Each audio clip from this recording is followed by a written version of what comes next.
नमस्कार, स्वागत है आपका संवाद 365 में। आपके साथ मैं हूं दिग्विजय सिंह चौहान। हाजिर हूं उत्तराखंड की खबरों को लेकर। आइए नजर डालते हैं उत्तराखंड में क्या कुछ खास चल रहा है, क्या कुछ उत्तराखंड की खबरें हैं।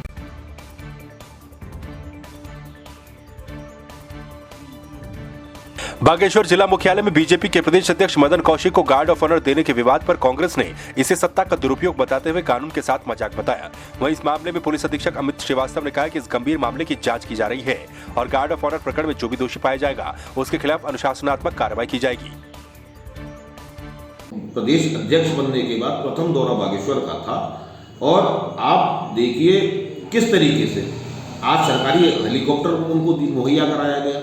दूसरा, वो किसी भी मंत्री परिषद या उसमें नहीं होने के बावजूद गार्ड ऑफ ऑनर उनको दिया गया। इस पर मैं कड़ी टिप्पणी निंदा करता हूँ इस चीज़ की कि आपने प्रदेश अध्यक्ष के पद पर रहते हुए आपने एक तो सरकारी हेलीकॉप्टर का दुरुपयोग किया और दूसरा आपने बागेश्वर पहुंचने पर गार्ड ऑफ ऑनर का आपने इनको गार्ड ऑफ ऑनर दिया। हमारा जो पुलिस लाइन के जो प्रभारी थे उनके द्वारा इसमें गलत तरीके से गार्ड को वहाँ पे भेज दिया गया, जिस विषय पे जब हमें जानकारी में आया हमने इसकी जांच के लिए बैठा दिया है और इसमें हम आवश्यक कार्रवाई करेंगे विभागीय रूप से। जांच में हम क्लियर कर लेंगे इस चीज़ को कि किस आधार पे उसने भेज दिया, जबकि ऐसा कोई आदेश निर्देश नहीं था। फिर भी जो इसके उत्तरदायित्व है पूरा जिसका भी उसका जांच में क्लियर हो जाएगा और उनका दायित्व निर्धारित होगा।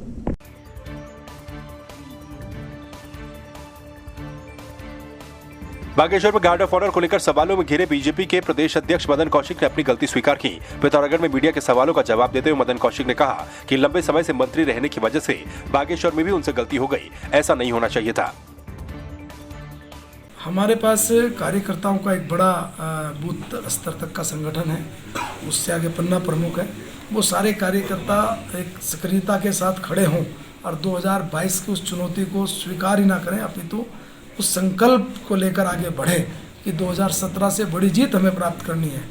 और मैं विश्वास के साथ कह सकता हूं कि अपने इन लाखों कार्यकर्ताओं के बलबूते पर हम लोग उस 2022 की विजय को प्राप्त करेंगे। सर, दूसरा बागेश्वर को में जो हुआ प्रोटोकॉल को लेकर कई लोग सवाल नहीं होना चाहिए था।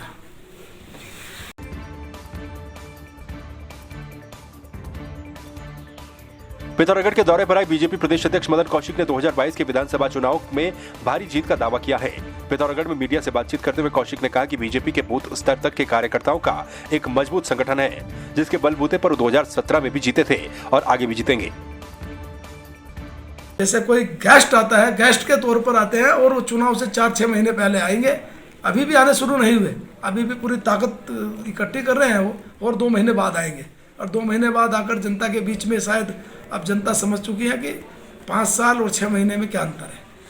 नहीं, हमारा कार्यकर्ता लगा हुआ है, सल्ट भी जीतेंगे, मुख्यमंत्री वाला चुनाव जीतेंगे, फिर लोकसभा भी जीतेंगे, हम तीनों चुनाव जीतेंगे। हमारा कार्यकर्ता पूरी ताकत के साथ लगा हुआ है और एक अच्छी जीत हासिल हम लोग करेंगे। Thank you.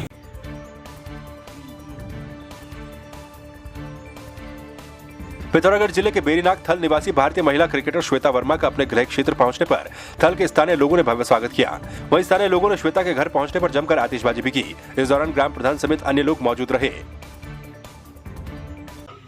अपना सपना पूरा करने के बाद अपने क्षेत्र में आके सभी को ऑब्वियस कोई गर्व महसूस होगा। और अपने जो मेरे तब की जो मेरे क्षेत्रवासी जब जो मतलब इतनी खुशी मना रहे हैं तो उनको देखकर भी मेरे मन में मतलब कि अच्छा लगा मुझे, काफ़ी अच्छा, मतलब मुझे अच्छा लग रहा है। इतने बड़े मुकाम को मतलब के लिए हम कुछ मतलब मेहनत करते हैं तो हमें थोड़ा रहता ही है, हम लोग को अपने को फिट रखना, ये चीज़ें बहुत ज़्यादा ज़रूरी होती है। और ऐसा कुछ नहीं था बट लेकिन मेहनत बहुत ज़रूरी थी।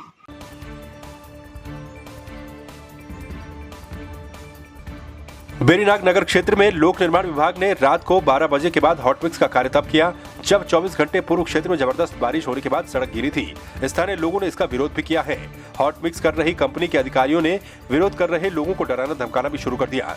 लोगों ने इसकी जानकारी बीजेपी मंडल अध्यक्ष दीपक धानी को दी। इसकी गुणवत्ता है उस पर पक्का सवाल उठाने चाहिए और जो डामरीकरण हुआ है जो कि दिन में होना चाहिए था, रात को हुआ है और रात के अंधेरे में जो इस प्रकार से डामरीकरण हुआ बिल्कुल भी सही नहीं है। अभी हमने सुबह बहुत जगह पे देखा, अभी से ही इसमें गड्ढे बनने शुरू हो गए हैं। तो हमारी मांग है कि जो भी काम हो सही हो, जिससे कि लोगों को आने वाले कुछ सालों तक कोई यातायात करने में कोई परेशानी ना हो। एक कंपनी के द्वारा बेरीनाग की आंतरिक कुछ सड़कों पर डामरीकरण का कार्य किया जा रहा है, जिसकी कई शिकायतें आई। मेरे द्वारा स्वयं जब देखा गया तो ये पाया गया कि कल रात जब टेम्परेचर 8 डिग्री सेंटीग्रेड था तो उस समय ये लोग डामरीकरण का कार्य कर रहे थे, और जो कि बिल्कुल भी अनुकूल टेम्परेचर नहीं होता है डामरीकरण के कार्य के लिए। और दूसरी बात, इनका जो कार्य है बिल्कुल गुणवत्ताहीन है, और हमें आशंका ही नहीं, पूरा विश्वास है कि 6 महीने के अंदर ये रोड दोबारा टूट जाएगी और ज़्यादा इसमें गड्ढे हो जाएंगे, जिससे ज़्यादा दुर्घटनाओं की संभावना बनेगी। आज माननीय जिलाधिकारी जी देवीनगर ब्लॉक में आए हैं मीटिंग के लिए, तो उनके संज्ञान में मैं इस मामले को लाया हूं, और हमने ज्ञापन उनको दिया है कि इस रोड की गुणवत्ता की जांच की जाए एवं ठेकेदार से पुनः इस रोड को सही मानकों के अनुसार बनवाया जाए।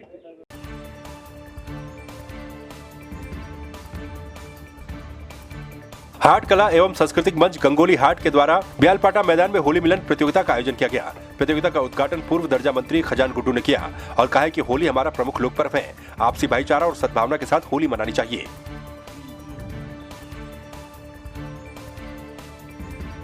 हरिद्वार के सिडकुल थाना क्षेत्र में बीती 21 मार्च को टिहरी विस्थापित कॉलोनी में रहने वाले नरोत्तम ने तहरीर देकर जानकारी दी थी कि 20 मार्च की रात को सम्राट ढाबे के पास उनका ट्रक चोरी हो गया था, जिस पर सिडकुल पुलिस ने कार्रवाई करते हुए मुखबिर की सूचना पर एक आरोपी को चोरी के ट्रक के साथ गिरफ्तार कर लिया। सिडकुल थाना क्षेत्र की है।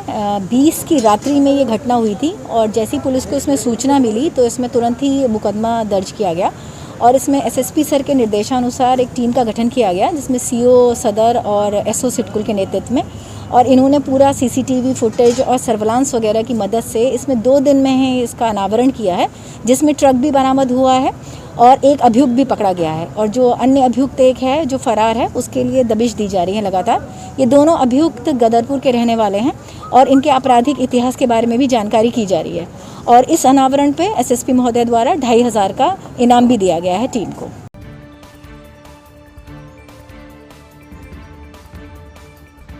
हरिद्वार की शालिनी को स्कूल एक्सीलेंस अवार्ड दिया गया। इसको लेकर वो अब चर्चा का विषय भी बनी हुई हैं। शालिनी को उनकी सोच और कर्तव्य निष्ठा के लिए पुरस्कृत किया गया है। 20 मार्च को दिल्ली के कार्यक्रम में उन्हें सम्मानित किया गया था।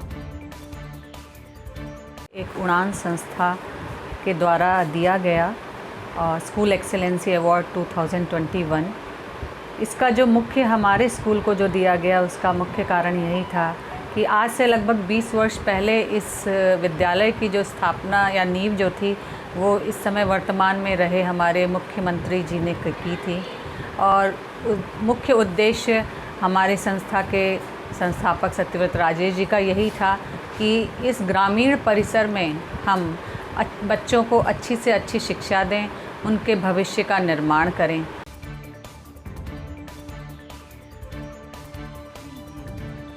उत्तराखंड के मुख्यमंत्री तीरथ सिंह रावत के कोरोना पॉजिटिव आने के बाद हरिद्वार में संतों और अधिकारियों में हड़कंप मचा हुआ है।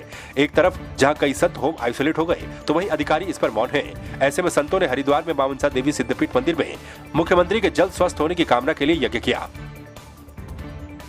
हमें स्वयं इस बात पे खेद है। सीएम साहब हरिद्वार में आए थे, कुछ संतों से मिले थे, और वो जो है उनको जो कोरोना के कारण उनकी तबीयत ठीक नहीं है। हमने मनसा मैया में उनके लिए अनुष्ठान रखा हुआ है, और हम उनके लिए माता मनसा से कामना करते हो जल्दी ठीक हो जाए। वो ठीक है, हमारा मानना ये भी है कि जो भी सरकार की गाइडलाइन है उसका सबको पालन करना चाहिए। मास्क बहुत ज़रूरी है और सैनिटाइज करना बहुत ज़रूरी है। अपील है कि जो भी श्रद्धालु आए उनकी टेस्टिंग हो, मास्क लगाएं और 2 गज की दूरी बनाए रखें। भारत की धरोहर है, उसकी सुरक्षा करना आपके हाथ में है, प्रशासन के हाथ में है। प्रशासन जो है अभी तक कोई सुरक्षा नहीं दी। साधु संत जो है कहीं पंडाल लगा रहे तो उनको उखाड़ रहे हैं, ये गलत है, क्योंकि बीमारी तो है मगर उसकी सुरक्षा आप लोग करिए ना। सभी के व्यवस्था करना आपके हाथ में है, और पब्लिक को भी सोचना चाहिए कि हमको सुरक्षा से रहना है। प्रशासन जो कर रही है वो गलत नहीं कर रही, सही कर रही है।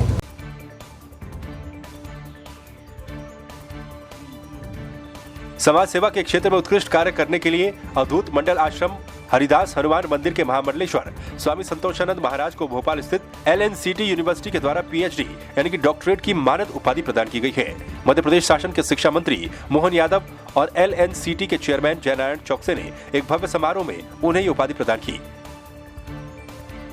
हम हनुमान जी महाराज गुरु महाराज से ही प्रार्थना करता हूँ ऐसी उपाधियाँ बराबर निरंतर मिलता रहे, और हमारे अंदर सेवा भाव की हर में सब भावना बनी रहे। उपाधि तो बहुत कम लोगों को मिलता है। जैसे हमारे मिलने वाले थे जय नारायण चौक से, जो उनकी यूनिवर्सिटी अपनी है, 4-5 यूनिवर्सिटी भोपाल में है, उसका नाम है ENNC यूनिवर्सिटी। वहाँ उन्होंने हमें सम्मान किया मानो डॉक्टरी PhD पद से। मैं उन सभी का बहुत बधाई देता हूँ।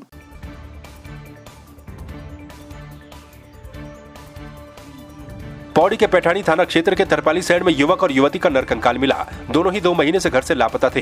हालांकि मामले में परिजनों ने कोई गुमशुदगी दर्ज नहीं करवाई थी। SSP के मुताबिक कंकालों का पोस्टमार्टम करवाया जा रहा है। आवश्यकता पड़ने पर DNA परीक्षण भी करवाया जाएगा। हमारे पैठानी पुलिस स्टेशन में सूचना मिले था, वहाँ पर जंगल में 2 डेड बॉडी वहाँ पर 2 लोगों को पकड़ा करके SO द्वारा वहाँ पर गए थे और अभी उनके पोस्टमार्टम के लिए अभी भेजा गया है बॉडी को। एंड ये पता चला था उन लोगों ने, वो दोनों लड़का लड़की का है, आइडेंटिफाई भी हो गया है, वहाँ गाँव के क्षेत्र का है। एंड उनका दोनों परिवार से बात हो गई। उन लोगों ने पता था जनवरी में ये दोनों के बीच में अफेयर थे, ये दोनों ही घर से भाग गया था। बट पुलिस के पास अभी तक कोई सूचना नहीं था। अभी हम पोस्टमार्टम करके इसके बाद हम उसमें जांच की कार्रवाई शुरू करेंगे।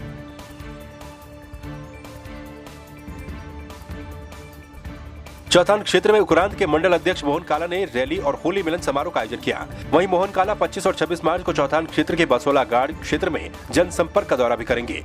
मोहन काला ने बसोला गाड़ क्षेत्र के तमाम नागरिकों, बुजुर्गों और जनप्रतिनिधियों से दौरे के दौरान पहुंचने की अपील भी की है।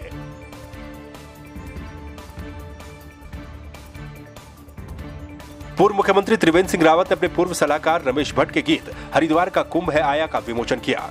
ये गीत हरिद्वार कुंभ के थीम सॉन्ग के रूप में तैयार किया गया है। इसमें हरिद्वार कुंभ की भव्यता और पौराणिक महत्ता को भी दर्शाया गया है। इस गीत के बोल सतीश वर्मा ने लिखे हैं, जबकि रमेश भट्ट ने इसे सुर दिया है। इस गीत में कुंभ के आयोजन की कथा और इतिहास के साथ ही संतों की भूमि हरिद्वार के महत्व को भी बताया गया है।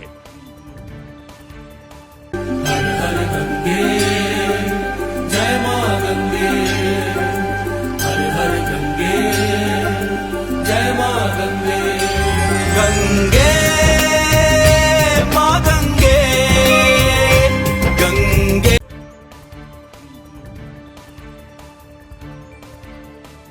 विश्व क्षय रोग दिवस पर टिहरी में आयोजित कार्यशाला में टीबी रोग मुक्त भारत के लिए भारत सरकार द्वारा संचालित राष्ट्रीय क्षय उन्मूलन कार्यक्रम के अंतर्गत पोषण योजना संचालित की जा रही है।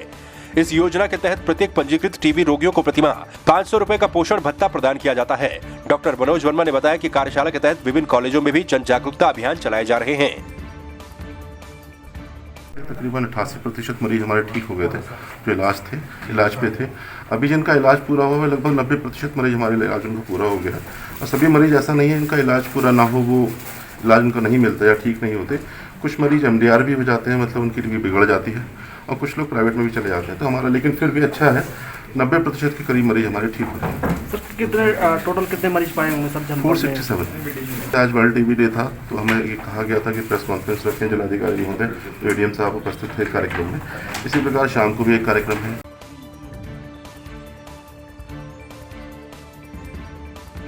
टिहरी के जाखड़ीधार ब्लॉक के ग्राम पंचायत मठियाली के अंतर्गत डांगी नावे तोक में सड़क निर्माण करवाने को लेकर ग्रामीणों का शिष्टमंडल ब्लॉक प्रमुख सुनीता देवी और जिला पंचायत सदस्य विनोद विष्ट के नेतृत्व में DM से मिला। उन्होंने बताया कि डांगी गांव में 80 परिवार रहते हैं। मठियाली गांव से डांगी तक के लिए 2.5 किलोमीटर सड़क CM की घोषणा में स्वीकृत है, लेकिन सड़क बनाने का ऐसे लोग विरोध कर रहे हैं जिनका इस मार्ग से कोई लेना देना नहीं है। ग्राम पंचायत मठियाली में 2.5 किलोमीटर रोड जो है डांगी नामे तोक, जो कि ग्राम पंचायत मठियाली का हिस्सा है, उसमें रोड एक वर्ष पहले इसका टेंडर हुआ था। अभी कुछ लोगों द्वारा इसमें विरोध किया जा रहा है, जबकि डांगी नामे तोक के लोगों के जो खेत थे वो जो है नंदगांव से मठियाली जब रोड आई थी 2.5 किलोमीटर, तो उसमें उनके खेत चले गए थे। इन्होंने इसी शर्त पे वो खेत दिए थे कि हमें भी इस रोड से जोड़ा जाए। 1 वर्ष हो गया है, कई बार जो है वहाँ पे प्रांत खंड के अशासी अभियंता भी गए हैं, पर उसका समाधान नहीं हुआ। कुछ लोग उसका विरोध कर रहे हैं। तो हमने माननीय जिलाधिकारी महोदय से भी मिले थे, तो उन्होंने हमें आश्वासन दिया कि तुरंत इसका समाधान किया जाए।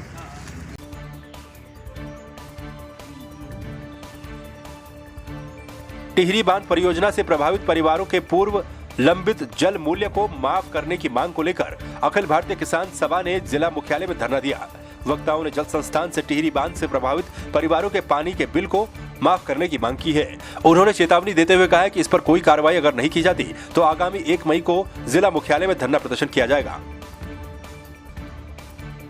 टिहरी बांध से प्रभावित जो परिवार हैं, समूचा प्रभावित क्षेत्र, उसमें आंशिक कैटेगरी, पूर्ण कैटेगरी और प्रभावित क्षेत्र, उनके ऊपर उस तारीख तक जो जल मूल्य का बकाया था उसको माफ़ करने का सरकार ने ऐलान किया था। लेकिन 2 बरस हो गया। यहाँ पर जो नोडल एजेंसी है जल संस्थान है, जल संस्थान मात्र टिहरी शहर के नागरिकों का ही जल मूल्य उसमें से माफ़ी की प्रक्रिया को अमल कर रहा है। उत्तराखंड सरकार ने उस समय जो बकाया का पैसा था वो 15.5 करोड़ रुपए बकाया का पैसा था। 2 बरस हो गया। 2 बरस में वो सरकार ने वो पैसा जल संस्थान को देना था, उत्तराखंड जल संस्थान को, ताकि अलग अलग जो जिलों का है जितना बनता उनको दिया जाए। वो पैसा उन्होंने आज तक नहीं दिया।